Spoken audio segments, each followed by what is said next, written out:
انسان کو دکھ بھی آتے ہیں، بیماریاں بھی آتی ہیں، اپنوں بیگانوں کی طرف سے اس کو تلخیوں کا بھی سامنا کرنا پڑتا ہے۔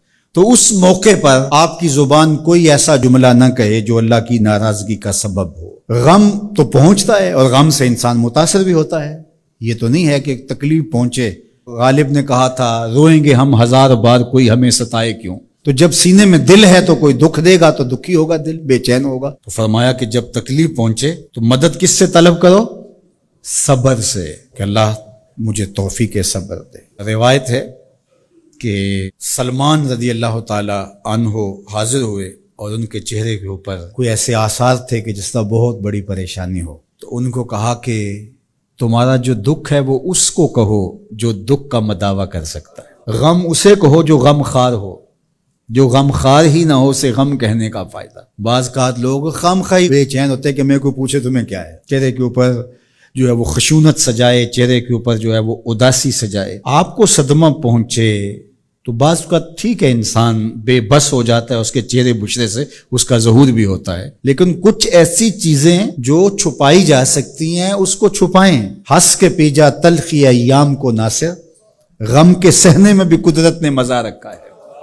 غم برداشت کریں، اندر اتار لیں اس کو، اس کا اجر رکھا گیا ہے، اس کا صلہ بتایا گیا ہے۔ تو ہر چھوٹی چھوٹی بات کو لوگوں سے شیئر کرنا یہ نہیں ٹھیک ہے، کبھی آپ کوئی ایسی بات ہو آپ کر بھی سکتے ہیں، لیکن ہر وقت جو ہے وہ اکتائے ہوئے رہنا اور میں پریشان ہوں، میں پریشان ہوں، میں دکھی ہوں، میں دکھی ہوں، تو کیا وہ دکھ ختم ہو جائے گا؟ لوگ مہندی سجائیں گے تیرے لہو سے، لوگ مہندی سجائیں گے تیرے لہو سے، زخم دل کے نہ دکھاؤ کسی کو۔ لوگ تو اس سے طرح مذاق بھی اڑائیں گے، اور جب تم ہنستے ہو تو زمانہ تمہارے ساتھ ہنستا ہے، اور جب تم روتے ہو تو زمانہ تمہارے ساتھ نہیں روتا۔ اس لیے یہ آنسو بڑے قیمتی ہیں، وہی بہاؤ جہاں شان کریمی موتی سمجھ کے چن لے۔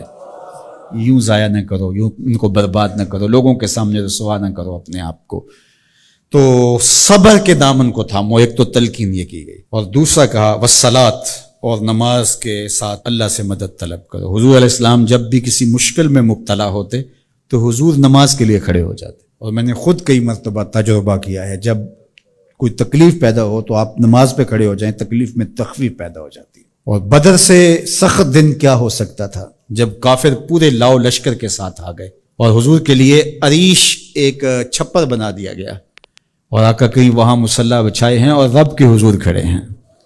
مشکل کے وقت جب کوئی سبب نہ رہے تو اس کے حضور آ جاؤ، وہ تمہاری ضرورتوں کا کفیل ہے۔ وَإِنَّهَا لَكَبِيرَةٌ إِلَّا عَلَى الْخَاشِعِينَ، اور یہ بہت بھاری ہے نماز پڑھنا اور صبر کرنا، لیکن جو اللہ کا خوف سینے میں پالنے والے لوگ ہیں، رکھنے والے لوگ ہیں، ان کے لیے مشکل نہیں ہے۔ بچے کو صبح اٹھائیں آپ نماز کے لیے تو وہ اٹھتا ہی نہیں ہے، بار بار کہہ کے اس کو اٹھانا پڑتا ہے، اور اس نے سوات کی سیر کے لیے جانا ہو اور دوستوں کو ٹائم دیا ہو، تہجد کے وقت ہی تیار ہو کے بیٹھ جاتا ہے۔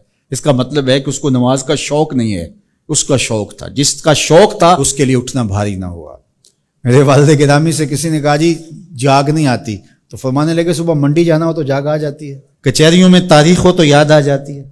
منڈی جانا یہ تمہاری بدنی ضرورت ہے، بچوں کے پالنے کے لیے، اپنی ضرورت کے لیے۔ کچہریوں میں جانا خوف ہے، نہ گیا تو میرے خلاف فیصلہ ہو سکتا ہے، تو تمہیں نہ امید ہے اللہ سے اور نہ اس کا خوف ہے، تو پھر کیسے جاگ آئے؟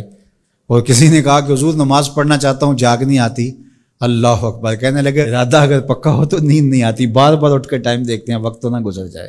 اللہ اکبر۔ تو فرمایا یہ بھاری ہے لیکن خاشعین کے لیے بھاری نہیں ہے، خشیت خدا سینے میں نہیں ہے، اللہ کا خوف سینے میں نہیں ہے، تو واقعی صبح کا اٹھنا بہت زیادہ بھاری ہے، بہت زیادہ مشکل ہے، لیکن جو خشیت والے ہیں ان کے لیے مشکل نہیں ہے۔ یہ مان لیا کہ صبح کا اٹھنا، سحری کا اٹھنا نفس پہ شاک ہے، لیکن اگر کسی کی زندگی کی لذت اس میں رکھ دی گئی ہو، اللہ اکبر، تو پھر اس کے لیے مشکل تو نہیں ہوگا۔ راہ خدا میں تکلیف اٹھانا مشکل صحیح، لیکن زندگی کا سرور اس میں رکھ دیا گیا ہو۔